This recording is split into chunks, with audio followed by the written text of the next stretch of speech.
Morning again, live at 5.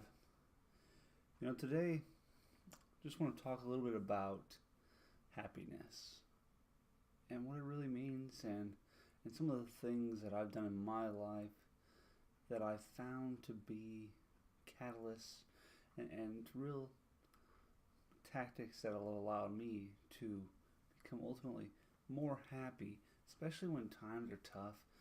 Things aren't quite going the way you want them to, and you ultimately feel like you have to change something to be happy or so basically it comes down to four things. There are four simple tactics that we can kind of break down that can kind of help you, and as I know they have helped me. And the first one is being active. So that is your half hour a day, your hour a day. Get into the gym. I was at the gym on Saturday, and I remember just being in the parking lot. For some reason, I don't go to the gym on Saturday a lot. And I was sitting in the parking lot, and I sent a Snapchat to a friend, and I was just like, I'm here, I'm excited, because there's only two types of people that go to the gym. The people that have already made the decision that the gym is where they need to be to make themselves better, and they've been doing it time and time again, and their persistence is evident just by the way you can tell the people that go there every day. You can tell those people, right? And then there's that second type of person, the person who made the decision that today they're going to be there. It may not be very consistent yet, but today they chose to be there. They chose and they made that decision to show up, be present, and try today. And for those people, those are the people that I really admire because um, the other people have already figured it out, and that's great. But those others are in that boat of people that still haven't quite figured it out yet, and they haven't determined if how this is going to necessarily improve their life, but they're trying and they're there, and that's that first step. The next one is connecting. However it is, connecting with people, by going out and being around other people. Sometimes I can do it. Sometimes you actually need that real connection, that communication piece that a lot of people aren't getting today. And some people try to say that it doesn't matter the medium, but I really do believe that the human connection is the most valuable. Being able to get around somebody, be able to express yourself and kind of lay it all out there and tell somebody how you feel and have them reciprocate in some way. I think that's extremely important. And so that's number two, that's connecting. The third one is ultimately giving back. You have to give back in some way. And in some cases, I do believe that it's kind of selfish in that by giving, maybe it's you give today by giving $1 at the Salvation Army, bell ringers, or give an hour of your time to some cause. All of these types of things, in a lot of cases, although they're in many ways helping the other constituents, the Salvation Army in this instance, what you're really doing is actually giving yourself that those chemicals that you need. They fire off those chemicals that make you feel good, and you just need you need those moments in life, and you need to do them once a month, once a week, once a day, whatever it is. You'll find that the more you do these things, the more just those small daily gives or monthly gives make you incrementally happier, because you need all of these things, all of these little tactics, these four tactics or behaviors to kind of give yourself that whole happiness that people are really, really looking for, but they can't find. My fourth is growing.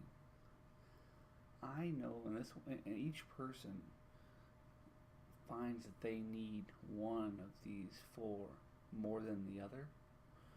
And for me, growing. Growing is my number four, and what I find is probably my highest need. I have to feel like I'm learning. I love digging deep and really understanding how things work. And even if I'm not that good at something, I'll give it my best shot. Because ultimately, I want to know how things work.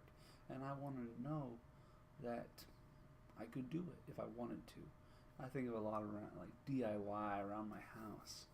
I just enjoy knowing how a process, really works. I think I was looking at how to install a roof the other day, how to reshingle a house. Why? Because and it was just something on my mind when my wife and I were just talking about renovating a house, and we're like, well, it looks like it's gonna need a new roof. Hmm. What does that actually entail? I've never actually done that. And what I find is that most of these things that you don't know how to do, now becoming a skilled tradesman and becoming, that person who understands that craft better than anyone can do these things in no time. But the actual process itself, it's like, oh, that doesn't really seem that difficult. Although it doesn't seem to be as much as I thought there was to that particular task. I'm not saying it's not difficult or challenging to do those tasks, but conceptually, it's not as hard as I thought. And that's kind of how I find a lot of things are in life. And if people are being held back by the fact that they're not growing, I really look at that as an opportunity to make sure you dig a little deeper.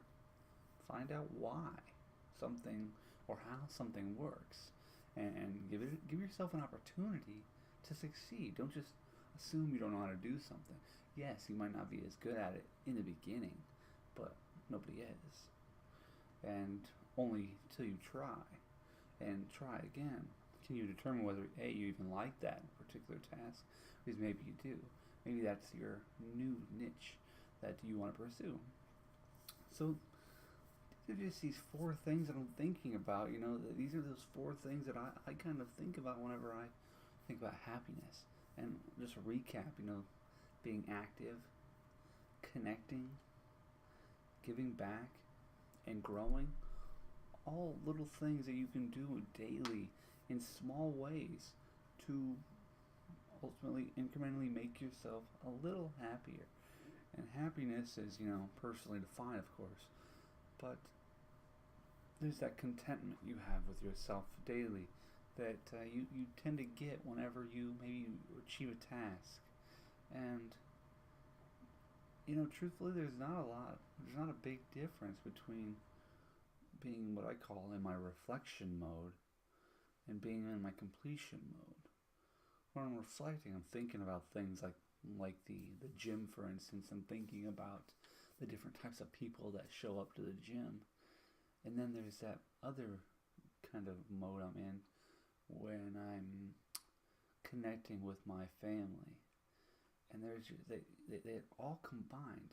And sometimes you wouldn't label them happiness, but they all need to occur to give me that fulfillment and that ability to step back and be grateful for where I am, and be grateful that,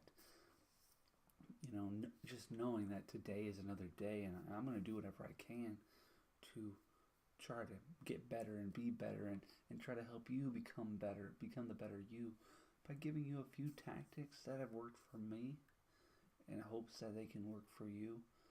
Maybe somebody somewhere needs just a little encouragement, and I feel that I can be there for you and tell you that you are great, that you are on the right path. The path is just a personal journey that you're trying to move forward in your life. Like I've always said, that's a new job, just a deeper understanding of something, maybe just, making a slight alteration to your course, maybe all you really need. And, they talked about recently this, there's a TED talk about 5 minutes to change, to find your life purpose. And he talks about knowing who you are and, who you work for. And basically, it's why you do what you do for the people that you do it for? And ultimately, how do they change based on your interaction, your service, the opportunity that you gave to them, and how did you change their life for the better? And ultimately, I guess my mission in life, since I do it so often, is just to try to bring you into my world, in this reflection world. It's not a very sexy world, and I understand that. But, they say that the highly successful people in the world are highly reflective. And I just say that sitting back and just thinking sometimes it's not only enjoyable and relaxing, but it just gives you a different perspective on life, and how you approach people, and how you approach opportunities or situations, how you react to situations, and whether you have patience or lack thereof. Reflecting and allowing yourself to step back can give you that ability over time to react, or ultimately, whether it's a passive reaction, or you're proactively doing things differently based on your prior circumstances. Anyway, the point is, I really do believe you need these 4 tactics. If you don't want activity, you gotta get active in your life. You have to connect with people in any way. Like I said, that is up to you. It depends on how you really do things. I know in my case, sometimes the energy you can get off of just being in the room of energetic people is more than enough. That is so fulfilling, and it fills my tank with energy. And whether or not I truly connect with somebody isn't as important as just being around great people and being around smart people. And ultimately giving back, finding different ways to give to your community, give to yourself, give to your spouse, give to your kids, whatever you can do to give opportunities, give money, give time. Time is important. Time is money. So remember, you can give back in so many different ways. And then ultimately keep growing. Keep growing, keep learning, keep trying, keep breaking things down into smaller pieces. Keep breaking things down into smaller tactics that you can achieve, so that you can ultimately achieve a bigger end goal. Hope you have a great week. Love to hear some feedback. Love to hear some challenges or some goals that you're really shooting for, but you just quite haven't broken it down yet, and haven't determined how you're going to do it. So, like I said, keep growing. That's the only way to do it. Have a great one.